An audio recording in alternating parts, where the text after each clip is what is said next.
O anuncio da reversión á titularidade municipal dos terreos que ocupa a Alameda, a Praza Maior e o Parque do Castelo da Pobra causou estupor entre as filas populares. O voceiro do PP da Pobra aclarou que esta zona xa pertence ao Concello dende 1977, polo que acusa de descoñecemento ao goberno local. Pero lo que más nos sorprende es que cuando acaba la reunión llegan al acuerdo entre las dos entidades de la cesión al Consejo de Ministros para que después vuelva a revertir al Ayuntamiento de distintos espacios públicos de nuestro municipio, de la Plaza Alcalde Segundo Durán, de los jardines del Castelo, de las pistas deportivas, las pistas deportivas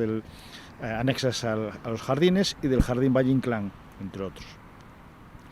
Y nos sorprende cuando vemos esa declaración y esa nota de prensa de Puertos de Galicia y que se hizo con los distintos medios de nuestra comarca, porque la realidad es que desde 1977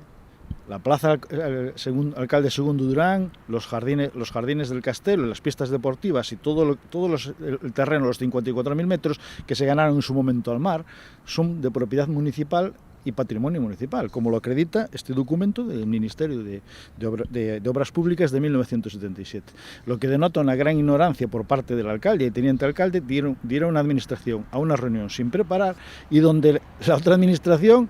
nos quiere ceder un espacio que é nuestro. Ademais desa falla de coñecemento, critican a escasa ambición amosada polo Executivo ao non ter demandado a reversión dos terreos onde se empraza o mercado ambulante, que sí son de dominio portuario. Realmente lo que denota es una falta de ambición, porque en vez de negociar los espacios de la calle Fernández Varela, los espacios donde se hace día a día el mercado cada semana de nuestro municipio, se dedican a negociar algo que ya es nuestro.